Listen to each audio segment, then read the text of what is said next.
Hello everyone, I'm your hostess with the mostest, 8-Second Gaming, and in today's video we are going to be breaking down the 3 best weapon combos that you are going to be wanting to run this season. Having a weapon combination that not only complements your playstyle but also your role is very important in order to climb, so let's break these down. But if you guys are really looking to take your Apex skill to the next level, then you need to check out the GameLeap website right now. Over there we have top level coaches including myself creating the best, most highly informative guides to make you the best player you could possibly be. We have legend guides, gun guides, VOD reviews, and much more covering every single possible situation you can find yourself in, so click the link in the description, pick yourself up a membership, and start to improve today. But okay, with that out of the way, let's hop into things. And yes, we will be covering 3 weapon combos, 1 for each role. So that is the entry fragger, the secondary fragger, and the support. So let's kick things off with the entry fragger. And the entry fragger is somebody that is going to be up close and personal. They're the ones that are entering the fight, trying to do the initial damage while not taking as much damage, and allowing their secondary fragger to come in and clean up the kills. So you're going to need weapons that do well in the medium and close ranges that can pack a lot of punch and still allow you to be very mobile. So for this, we're going to be picking up the Flatline and the R99. Now with the start of Season 19, the R301 has gone into the crafters, so the Flatline is the best option for a ground loot fully automatic assault rifle. The Havoc can be good, but it does really rely on finding that turbocharger, so you don't really want to have that RNG factor into your game. The Flatline feels amazing when you just pick it up. It can be naked, have no attachments, and it still will do well in fights. And I don't know about you guys, but to me, it kind of feels like Respawn silently buffed the Flatline. It feels like it fires faster this season for some reason. It might just be placebo, it might be me smoking crack, it might be a whole factor of other things, I don't know, but right now it feels amazing and it definitely complements the entry fragger's playstyle. The Flatline does struggle the further away a target gets because it does have some pretty hefty recoil, but the entry fragger is trying to spend as little amount of time as possible in those medium range engagements and trying to get as up close and personal as they possibly can. And the Flatline only gets better as you get closer to somebody, and the hipfire on it is still absolutely amazing even with the assault rifle hipfire nerf. This is definitely a top tier weapon if you are looking to run an assault rifle on the entry fragger, so that's why I'm putting it here. And of course we are pairing this with the R99 because right now the R9 is just an absolute menace in the close range. Once you slap some attachments on this, it doesn't matter if you're hip firing or aiming down sight, you are going to absolutely shred somebody. The hip fire is amazing, especially once you get a good laser sight on this. You can put a digi-thread on this, so even if you do run into a Bangalore, you're still going to be perfectly fine. And it's going to win you a ton of those up close fights. When you need to finish somebody off after you hit them really hard with the Flatline, the R9 is a great option.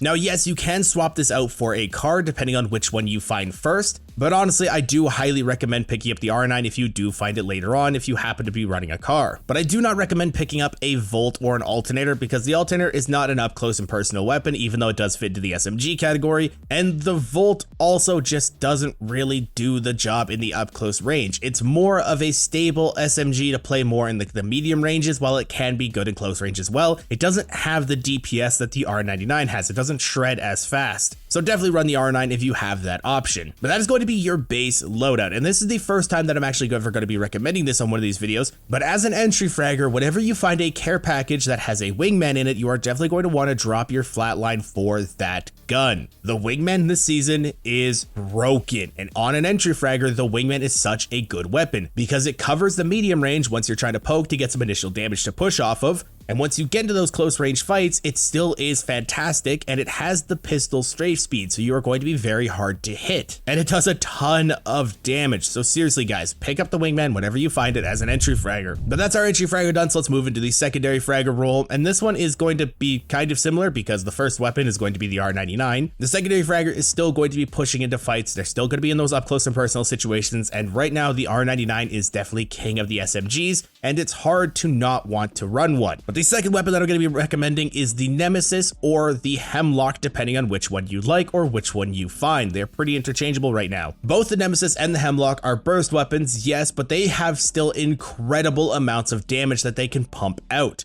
The Hemlock, despite receiving some nerfs going into Season 19, is still absolutely terrifying, and the Nemesis is still the Nemesis. It is just a beast. It fires so fast once you get it amped up, it doesn't even feel like a burst weapon at times, it feels like a fully automatic gun, and both these are just going to be shredding your opponents from a distance. And once you're able to get that damage out, then you can push up with your entry fragger, pull out the R99, and start to do your damage that way as well. We've already talked about the R99, so I'm not really going to go too far into detail with it because it's the exact same thing as with the entry fragger. trigger. But again, here you can swap it out for the car if you want to. Now, if you guys are feeling spicy and only if you're feeling spicy. Then you can pick up a Mozambique and run that with hammer points. As a secondary fragger, you are going to be cleaning up kills, so most of the time the people that you're going to be fighting should be cracked or close to being cracked, and the Mozambique with hammer points absolutely shreds through flesh. You can hit 60 damage consistently when they have no armor, and with how fast a Mozambique with a purple bolt fires, it can catch people off guard very easily. Now this is not one that I'm highly recommending, it's just a little bit of fun that you can have as a secondary fragger to kind of throw some spice into the mix and not be running the same loadout every single game. I run the hammer points quite often, I love hammer points, I do think a lot more people should be running them. That's our secondary fragger done, so let's move into the support, the backline, the anchor, the rock. And this one's going to be a little bit different because right now we do have a different style of support play with Conduit coming into the game, so I'm actually going to be recommending 2 different loadouts for the 2 different support play styles. I know we're getting all kinds of chaotic up in here, but the first one is going to be the traditional support playstyle where you are anchoring in the back line. You're holding down a position for your team, you're providing cover fire, and for this I'm going to be recommending a shotgun, the Mastiff or the Peacekeeper, and the Sentinel. Now I say the Peacekeeper or the Mastiff because right now they are the go-to shotguns for supports. They're both pretty interchangeable, they both hit like a truck, but the reason that you don't want to take the EVA 8 is because the EVA 8 you need to be right next to somebody. The Mastiff and the PK you can still have a little bit of distance, so they offer a little bit more flexibility in that sense. But having the Mastiff or the PK offers you that up close and personal bonk stick in case you do need to hop into the fray or your team gets pushed. Being a support player, you're still going to have opportunities where you have to roll up your sleeves and get your hands dirty, and these 2 are perfect for that. But on the opposite end of things, we have the long range poking side of your loadout.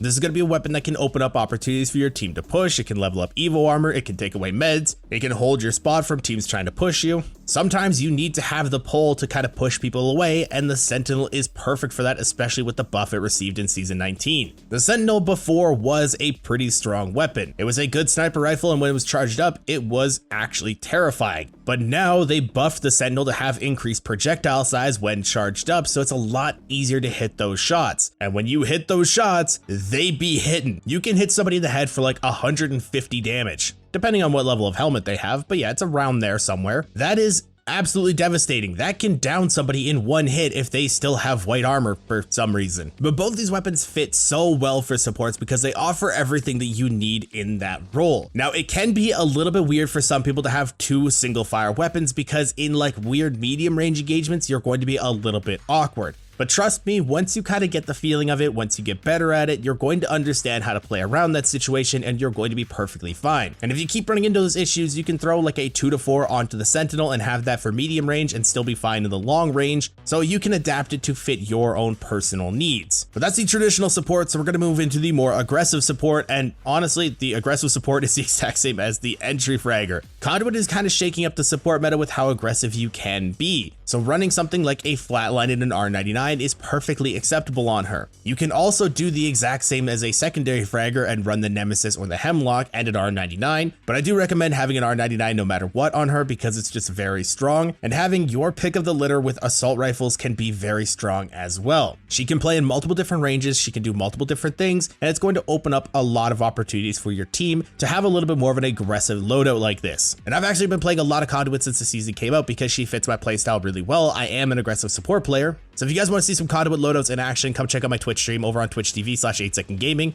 And if you guys want to stay up to date with the latest and greatest Apex Legends tips, tricks, and news, don't forget to smash that like and subscribe button. Thanks all for watching once again, Missing Game, and I'll see you guys in the next one.